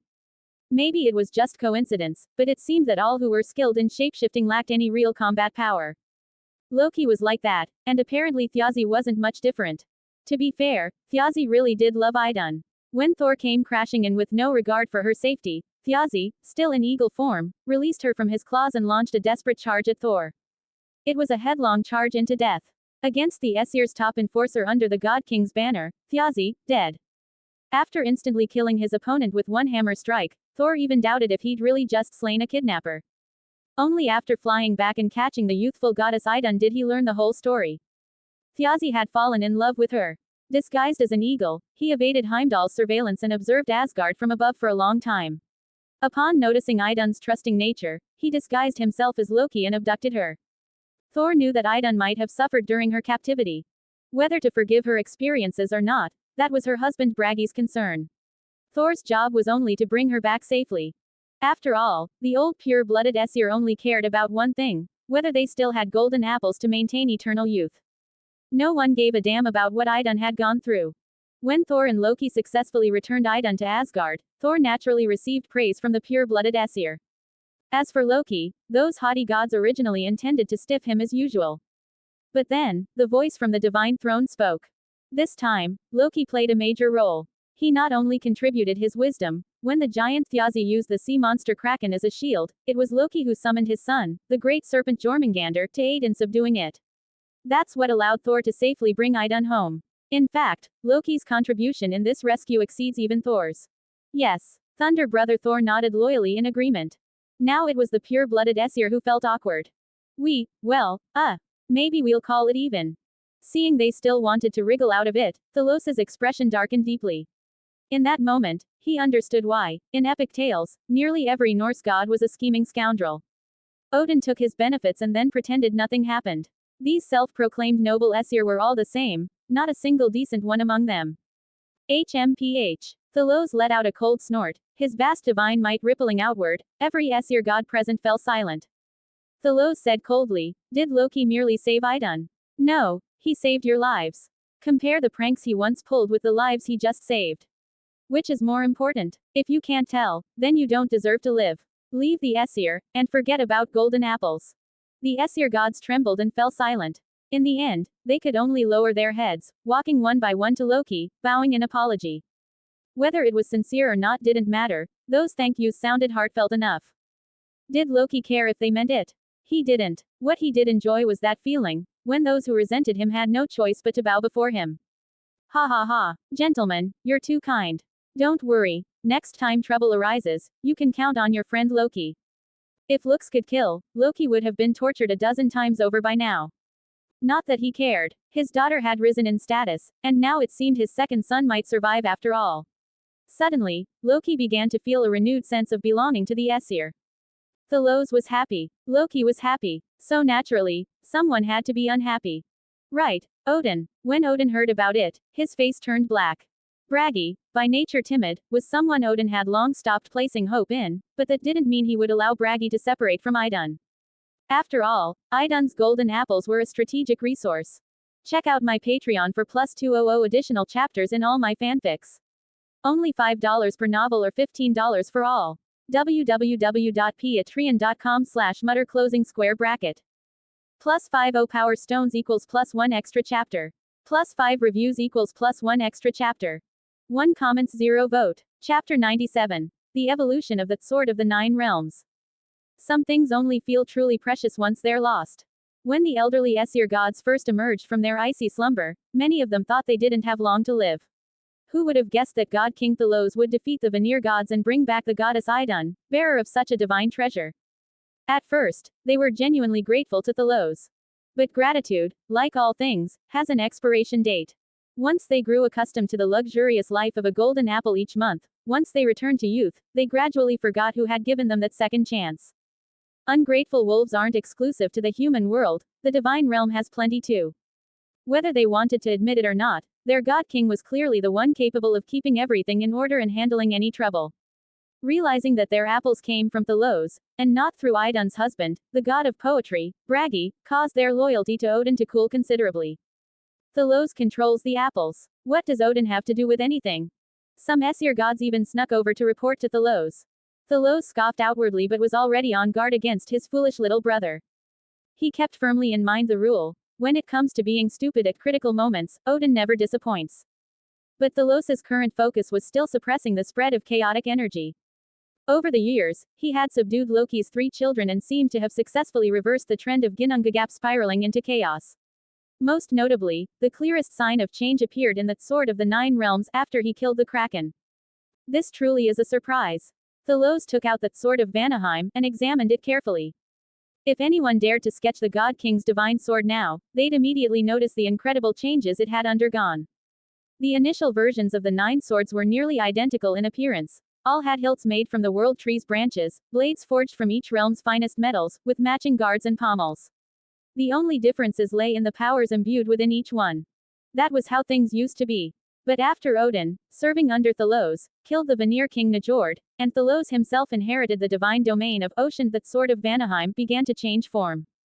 On the side of the Golden Cross Guard, a golden relief of Njord had appeared, as if the blade itself sprouted from his head. And at the throat where the blade joins the hilt, there was now a golden sculpture of Kraken, its 8 tentacles tightly binding blade to hilt. When Thalos channeled his divine sense into it, he discovered the sword had acquired a new built-in skill, binding of the Great Sea. Thalos could easily command the sword to release 8 torrents of water that would tightly restrain a target. The more water present in the environment, the stronger the binding effect. This outcome mildly surprised him. In a way, it also alarmed him. Thalos drew upon his divine domain of kingship to channel power from the 9 realms, which gave that sword of the 9 realms its seemingly invincible might. Unlike the Odin of epic tales, who, after creating mortals, let them fend for themselves or outright exploited them to feed Asgard, Thalos genuinely cared for mortal life. He collected tribute from them, but in return, he blessed and protected them. Especially in the early years, he had sent Thor and other gods and giants to descend into the mortal realm to eradicate the wolf plague brought by Fenrir's descendants. That greatly boosted his reputation across Midgard and directly increased the power of that sword of Midgard. But power rises and falls. If the 9 realms were to collapse, the swords would weaken as well. That sword of the 9 realms was essentially symbolic of the 9 cauldrons ding. It thrived with all 9, if even one fell, the balance would be broken. If Thalos, due to chaos or other factors, lost control over any realm, then for every one lost, a significant portion of his strength would vanish. But now, it seemed he could avoid that outcome. By inheriting the divine domain of ocean and proving his dominion through his conquest of Njord and Kraken, as long as Vanaheim remained intact, the power of that sword of Vanaheim would not diminish. Similar phenomena occurred with that sword of Muspelheim, which used Searcher as its sword soul, and that sword of Jotunheim, which used Ymir. Both now featured facial reliefs of these ancient progenitor giants on their respective guards. Indeed, the backbone of a realm is irreplaceable, Thalos murmured with some relief. For certain small realms or continents, once their bound representative perished, it was nearly impossible to produce a new one. Based on this logic, Hela had already surrendered more than half her power to Thalos. Combined with his own death divine domain, the death sword Helheim was quite secure. That sword of Asgard posed no concern either. Thalos, being the god king and wielder of that sky divine domain, was effectively a divine trinity in himself. That gives me 5 swords I can rely on. The trouble is the remaining 4. The sword representing the light elves, Alfheim, was now in a half-crippled state. Although Thalos had absolute dominion over this realm, its governance had been handed to Freyr. In some ways, Freyr's sword of victory siphoned a portion of Alfheim's divine power. This couldn't be helped. Having taken Vanaheim, Thalos had to make gestures to appease the surviving Vanir gods. In feudal terms, this was a textbook case of redistributing fiefs. Of course, if push came to shove, Thalos could still withdraw the power of the light sword, but Freyr would suffer for it, seeing his strength plummet by 50% through no fault of his own. Then there was that sword of Midgard. Thalos wasn't sure what the world's metrics were. Perhaps Fenrir's descendants had stirred trouble near the iron forest bordering Midgard. After Thor's team handled the wolf plague, the sword's guard and throat had transformed into an open wolf's maw, as if the blade extended from Hati's mouth. Thalos could clearly sense this sword wasn't in a complete state either. It was simple. Hati and Skull were a pair. Allowing Skull to continue growing unchecked meant Thalos could not claim total control over Midgard. That left that sword of Svartalheim, the realm of dwarves and gnomes. Thalos had no recollection of any particularly iconic monster representing that realm. That meant he couldn't fully wield the sword's power, nor could he evolve it. And then, there was that sword of Niflheim. The only entity Thalos could associate with that realm was the poisonous dragon Nidhogg, which gnawed at the roots of the world tree. Unfortunately, that cursed interdimensional rift was protecting it. The enemy wouldn't show itself, and Thalos couldn't kill what wouldn't surface. With a light wave of his hand, the 9 swords of the realms floated before him, arranged neatly with tips pointed down, hilts up. Well, I'm already very satisfied. Check out my Patreon for plus 200 additional chapters in all my fanfics. Only $5 per novel or $15 for all. www.patreon.com/mutter closing square bracket. Plus 50 power stones equals plus 1 extra chapter.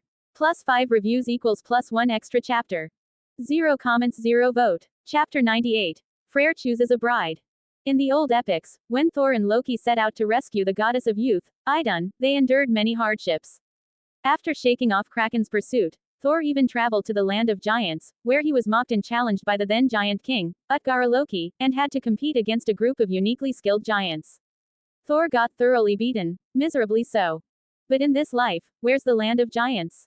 Ever since reshaping the world, Thalos had made it a priority to purge giants who oppose the Aesir. A purge every 3 days, a massacre every 7. If giants refused to submit to Aesir rule, they were simply put to death. As Thalos had always said, any race has the right to wage war against me. But once war begins, the way it ends is no longer in your hands. At this point, the anti-Aesir giants could hardly even form a 12-man warband, let alone establish a kingdom. Coincidentally, Odin had recently come to report that he had slain a rather troublesome giant, apparently named something. Thalos was amused, rewarding Odin handsomely for once, with everything from gold to mortal servants. This rare act of generosity moved Odin a little. To him, it felt like his elder brother still cared about him.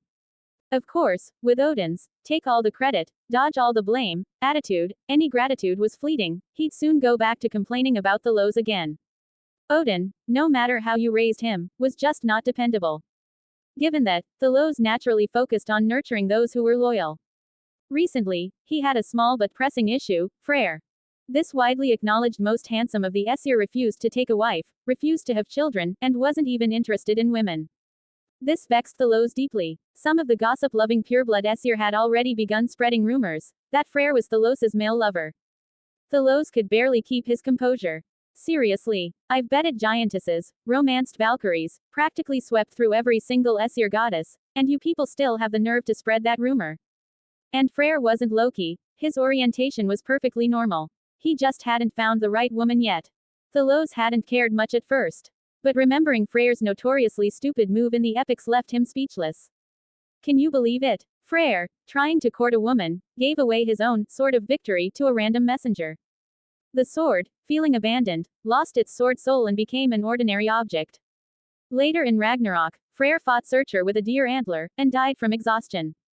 What a prime target for exploitation. If you don't want that sword of victory, give it to me. Luckily, in this life, Freyr had no father, and no messenger to scam his divine sword away. Thalos, being Freyr's liege and something like a brother-in-law, was determined to help his young-in-law out. One day, Thalos summoned Freyr directly. Freyr bowed respectfully, still that same calm and elegant figure. I wonder what business brings your majesty to summon me. Thalos chatted for a while, asking after Freyr's health and affairs. After circling around for a bit, he finally got to the point. I heard many Aesir goddesses have been courting you lately. I wouldn't dare aim so high, Freyr said honestly. As a descended god, the smartest thing he could do was marry into his liege's family. Freya had already become Thalos's consort. For Freyr, marrying one of Thalos's daughters would be ideal. The problem? Thalos didn't have any daughters, only sons. From Freyr's careful observations over the years, he'd realized that Thalos didn't truly trust the pureblood Aesir. Among the children Thalos had with Aesir goddesses, Heimdall was tolerable, tasked with guarding Asgard's gate. Balder, meanwhile, was more like a living mascot. The ones Thalos truly trusted were Thor, Tyr, and Vidar. Even Freyr, no fool, understood he couldn't marry a pureblood Aesir goddess, or any goddess from his own Vanir background. Which left him with very limited options. Thalos, knowing all this and recalling Freyr's idiotic move in the epics, still couldn't help but press. So many beautiful light elves, none caught your eye. Handsome man with beautiful elves, just imagining it felt like a fantasy come true. Freyr met Thalos's gaze and gave an apologetic smile. He bowed slightly. Forgive me, your majesty, but I feel no affection for the light elves. Perhaps, your majesty could choose a partner for me. Sigh. Looks like Freyr still couldn't escape the fate of tree climbing. Thalos stopped pretending. He still didn't understand why, in the epics, Freyr had been so adored by Odin that he could sneak onto the Silver Palace's high throne and go unpunished. In any case, he wouldn't allow that. But if Thalos himself orchestrated the matter, then there'd be no issue. He pretended to ponder for a few seconds. Then, from beneath his high throne rose a shimmer of magical light unique to divinity. Very well, Freyr, I'll lend you the high throne's power to gaze across the 9 realms. Survey them all, and if you see someone you like, I'll propose the match for you. That might not be appropriate. Freyr was cautious by nature. Even though it was a gift from the God King, he feared the pureblood Aesir would accuse him of trying to seize divine power. Before he could refuse, Thalos pointed his right index finger, and a dazzling seven-colored beam shot out, striking Freyr right between the brows. Ah! Freyr gasped in surprise. Suddenly, his vision expanded infinitely, he could now see all 8 worlds beyond Asgard. Look freely. Pick anyone you like, and I'll make the match. Then, thank you, Your Majesty. With such enthusiasm from the God King, Freyr could only accept. Based on the conditions, no pureblood Aesir, Thalos has no daughters, he was left with just one real option, Thalos's maternal race, the giants. There had been a pretty good candidate, Urd, one of the twin Norn goddesses. Her father, Mimir, was Thalos's maternal uncle. But unfortunately, Urd had no interest in Freyr, and marrying a goddess of fate involved many taboos. With no better choice, and considering the Vanir also had size-shifting abilities, physical differences weren't a problem for Freyr's kind. He would have to marry a female giant. Still, if he had to choose, he'd at least pick a beautiful one. Even gods had preferences. Freyr began carefully scanning the 9 realms. His gaze crossed worlds, sweeping quickly over the frozen lands of Jotunheim, pausing from time to time on the faces of beautiful giantesses. And then, he saw her. A striking beauty from the land of giants. Just as she raised both arms, a ray of sunlight fell upon her. The reflection from her pale arms lit up the sky and ocean for a vast distance. Freyr's heart suddenly raced. This was partly a political marriage, true, but at least he would be marrying based on his own taste and choice. Thalos heard the sudden hitch in Freyr's breath and, pretending to follow Freyr's line of sight, said, "Oh. That's Jair, daughter of Jimir. You like that type? Check out my Patreon for plus 200 additional chapters in all my fanfics. Only $5 per novel or $15 for all. www.patreon.com/mutter closing square bracket. Plus 50 power stones equals plus 1 extra chapter. Plus 5 reviews equals plus 1 extra chapter. 1 comments 0 vote. Chapter 99. Loki takes the blame, voluntarily, bonus chapter 1. Female giants were often wild, athletic, and carried a fierce, untamed energy. In Thalos's eyes, this giantess Jair was above average in beauty, her only notable feature being her exceptionally fair skin. Then again, fair skin conceals many flaws, it's understandable. Just like among the Aesir, many gods considered Frigg more beautiful than Freya, simply because Frigg's skin was lighter. There were plenty of female giants living in Asgard as well. Freyr just happened to prefer that type, so be it. Right now, Freyr was blushing like a boy experiencing his first crush. Come on, you're a god, for heaven's sake. You're even a ruler of a realm, show some confidence. You've decided on her. That's it. Thalos paused, recalling some details. He remembered that when Freyr sent a messenger to propose, the first attempt had actually been flatly rejected. This might be a bit tricky. If I remember correctly, the son of Jimir awakened from the glaciers and immediately launched an assault on Asgard, and the one who killed him was you. Freyr felt as if lightning had struck him. He'd finally fallen in love for once, hadn't even confessed yet, and the whole thing was already doomed before it began. His expression visibly collapsed. Thalos chuckled. So, what are you willing to give for the chance to marry this woman? Anything I have. Freyr stammered, too excited to speak clearly. He even unsheathed his sword of victory. Thalos cursed him in his mind. This damn spendthrift. Even that sword of victory. Yes, it's a symbol of my resolve. Freyr thumped his chest and handed the sword to a nearby Valkyrie to present it to Thalos. Very well, I accept your sincerity. Maybe this will be useful someday, Thalos said casually, brushing his hand along the scabbard. The sword of victory let out a protesting hum. The divine sword wanted to object, but alas, its master had already offered it up. A small divine rule was etched into the sword, a tiny backdoor, courtesy of Thalos. But that was just a small aside. Thalos didn't believe any opponent in the 9 realms right now could even warrant him borrowing Freyr's power to unleash that sword of the 9 realms at full strength. He returned the sword to Freyr. There might be a bit of trouble with the proposal, but it's nothing serious. Go home and wait 3 days. Oh, understood. I leave everything to your majesty. Once Freyr was dismissed, Thalos summoned Loki. Your majesty called for me. Loki's loyalty had recently skyrocketed. Loki was unpredictable. No one ever knew what madness he might unleash. But the fact remained. His brain worked brilliantly, and he didn't mind getting his hands dirty. Thalos briefed him on Freyr's situation and added, if I recall correctly, Lady Jair seems quite averse to Freyr. A normal proposal won't work.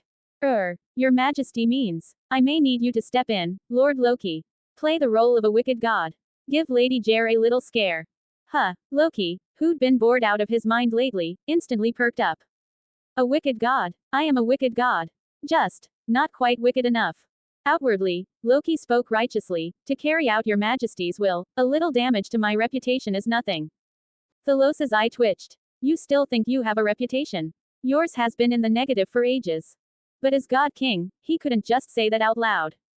Go. If you succeed, I won't treat you unfairly. Just thinking of the time Thalos had forced the other gods to bow to him, Loki practically swooned with joy. He eagerly accepted the matchmaking mission and skipped away. Watching him go, Thalos gave a faint smile. Why choose Loki to play the villain, when any male giant could have done the job? To needle Odin, of course.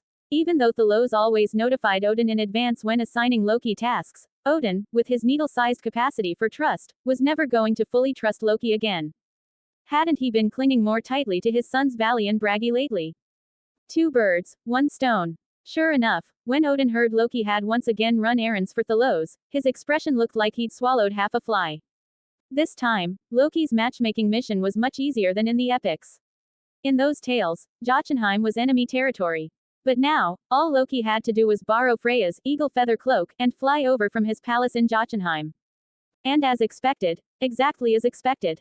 The moment Jer heard that Freyr was proposing, she outright refused, even rejecting the 10 golden apples Loki had brought as a gift. But Loki, the god of mischief and father of 3 world-ending creatures, didn't need to act much to play a terrifying villain, he was the real deal. With just a subtle adjustment to his facial muscles, he could instantly go from pleasant to sinister. Half-lidded eyes, a thin smile that didn't reach his eyes, a hint of sharp, predatory fangs poking from his mouth, Loki said with a chilling calm. Freyr is a trusted lieutenant of His Majesty the God King, ruler of the 9 realms. If Freyr is disturbed, then Alfheim and Vanaheim are both in peril. Lady Jer, can you shoulder the consequences of destabilizing 2 realms? Jer was struck silent with fear. Loki kept pressing. His Majesty the God King is magnanimous. I'm sure he won't hold a mere giantess accountable. But me, I'm different. I gave my word that I'd succeed in this task. Make me lose face, and I won't be so forgiving. Oh, and my daughter, the death goddess Hela, has been saying she needs a nimble-fingered handmaid lately. Loki's reputation wasn't exactly fragrant, at best, it was notorious. Even giants were ashamed to be associated with him. Yet no one could deny, Loki got things done. He was a master of chaos and manipulation. Anyone entangled with him might survive, but they'd definitely lose a layer of skin. From an outsider's perspective, Loki wasn't just a seated Aesir god, he was personally sent by the God King. His best friend was Odin, king of Jotunheim. His daughter ruled the underworld. And rumor had it that the giant serpent circling the seas of Jotunheim, Jormungandr, was also his child. With that kind of backing, who dared defy him? When Loki began alternating sweet talk with threats, no one with even slightly weak nerves could stand their ground. In fact, compared to the envoy Njord sent in the epics, Loki was downright polite. That guy threatened Jer with a wand curse, saying that if she refused, she'd be, voluntarily, married off to a hideous demon in hell. Disgraceful tactics, but sadly typical of both original divine clans. Having been pushed this far, Jer resigned herself to fate. Thus, the pair began their relationship with a truly terrible start. However, when they later met in the forest of Bari in Jotunheim, things developed surprisingly well. Freyr, being a kind-hearted god and hopeless romantic, poured his heart out, and Jer was stunned to find herself falling for the radiant, handsome deity. Even if there had been 1,000 misunderstandings before, well, they could all blame Loki. In any case, their marriage turned out joyful and fulfilling. The following year, they had a son, Fjolnir. Check out my Patreon for +200 additional chapters in all my fanfics. Only $5 per novel or $15 for all. www.patreon.com/mutter closing square bracket. +50 power stones equals +1 extra chapter. +5 reviews equals +1 extra chapter. 0 comments 0 vote. Chapter 100. The Deep Sea God Aegir. The cow Aumbla in Jotunheim had always been the greatest wildcard of them all. Sure, sometimes it would lick out an Aesir god frozen in ice, but more often than not, it brought only trouble. Blessing or curse, it was one and the same. Odin had long since grown tired of it. While his elder brother enjoyed himself in the warmth of Asgard, Odin had to squat here in this frozen wasteland, keeping an eye on a giant cow in case it licked something dangerous out of the glacier, so he could immediately eliminate it. Whatever joy he'd once felt upon becoming king of a realm had long since been ground down by the monotony of this endless duty. He thought many times about killing the beast, which was as large as his own palace. Unfortunately, even with his spatial powers, he had tried again and again without being able to harm it in the slightest. And in the past year, Odin's frustration had only deepened. Comparison is the thief of joy. If his younger brother Vili was a fool who happened to fall into good fortune, lounging on the beaches of Vanaheim, Odin could accept that. But seeing Freyer's treatment, that he could not abide. Why was it that Freyer, a lowly descended god, could be granted dominion over an entire realm, sunny, radiant Alfheim no less, surrounded by beautiful, obedient light elves? Meanwhile, Odin had to freeze his ass off here, fighting giants and commanding a rowdy, disloyal bunch. Even if reason told him that Thalos' actions were strategic, absorbing the veneer through calculated marriage and placement, in his heart, all Odin saw was Freyr, a pretty boy political climber, betting Thalos' sister and riding her pillow talk straight to a throne. That little mutt now stood above Odin himself. Loki's growing closeness to Thalos only made this imbalance more bitter. He felt like his corner had been stolen out from under him. So Odin slacked. He'd never been a particularly responsible god to begin with. In the epics, whenever the 9 realms fell into crisis, he'd toss the job to Thor and call it done. Thus, when one day Aumbla licked open a vast, frozen canyon, Odin was late by half a day in responding. Go on, maybe Asgard could use a little chaos for once. In the past, Odin would take the brunt of such threats, only letting Asgard mop up the leftovers. But this time, his mindset had shifted. He was content to sit back, let things fall apart, and let Asgard take the hit. Worst case, they strip me of Jotunheim's kingship. Big deal. Who the hell wants to rule this godforsaken wasteland anyway? Odin muttered bitterly. With his son's Horan Valley in tow, Odin finally arrived at the scene, and was promptly stunned. Looks like giants, but they're not giants. The enormous footprints left in the snow told Odin that whatever had emerged was huge. But these newly awakened beings weren't like the crazed, vengeful frost giants of old. Instead of charging toward Asgard, they headed for the sea, then dove in. Father, what should we do? Should we report to Asgard? Vali asked solemnly. Go ahead. If they're enemies, they'll show up at Asgard anyway. If not, then it doesn't matter. Odin spurred his 4-legged Pegasus and trotted right back to his palace. By the time Thalos received word, the delay was already half a day, at best. Forgive me, your majesty, I happened to be looking elsewhere at the time, said Heimdall, kneeling at the base of the divine throne, solemnly apologizing. It's fine. I don't blame you. You have keen sight, yes, but you can't be everywhere at once. Rise. Thank you, your majesty. Heimdall did indeed possess divine sight. He could see for thousands of miles, but even that had limits. He could only focus on one thing at a time. When his attention was locked onto a particular detail, broader events could escape him. Especially considering Jotunheim was enormous, some 20 times the size of Asgard. Unless the enemy directly jumped onto the Bifrost, Heimdall's surveillance range was rather limited. After dismissing Heimdall, Thalos fell into thought. Something water-related. A sea monster. Sea giants. Or something else entirely. There were plenty of entities associated with water in Norse myth. At the moment, even Thalos couldn't think of a specific match. He wanted to keep watching the situation, but like Odin in the epics, he had a similar problem. He was surrounded by beings with sky-high combat ability and very low strategic insight. These punch first, think never types were practically experts at making situations worse. Thor, Freyr, Tyr, Vidar, these were the few competent ones. Sometimes, Thalos would make use of Loki. And that was it. That was the entire strategic brain trust of a god king overseeing 9 realms. As for the rest of the gods, Thalos was satisfied enough if they could simply manage their own domains. Expecting them to help with cross-realm issues was wishful thinking. So Thalos instructed his Valkyries to keep watch and report any updates. That was all he could do for now. And sure enough, soon afterward, changes began to stir in the Middle Realms. Among the fishermen and sailors of Midgard and Vanaheim, mortals who worshipped Thalos in his aspect as god of the ocean, it was customary to pray at grand sea temples, offering devout sacrifices before setting sail. Each mortal made a wish. Safe voyages, clear skies, no storms. Of course, oceanic storms were just natural phenomena, sunlight evaporating seawater, which then condensed into clouds until it eventually fell again. Thalos was far too busy to micromanage weather systems. Luckily, mortals were blissfully ignorant. When someone drowned, their first thought was, they must not have prayed devoutly enough to Lord Thalos Borson. He grew angry. Those who lived, blessed by Thalos. Those who died, blasphemers. Thus, the logic loop was complete and self-reinforcing. But lately, mortals near Midgard's surrounding seas began to speak of a new divine being, the deep sea god, Aegir. Mortals chanted his name not with reverence, but with fear. This legendary, 100-meter-tall sea giant with 4 arms was said to deliberately capsize ships that ventured too close to his underwater lair. All their cargo and treasures became his. Rumor had it his home was filled with jewels and riches, lit not by torches but by gold itself, so radiant that people began calling his treasure, Aegir's fire. When Brunhilde brought these rumors to Thalos' attention, he finally remembered who this fellow was.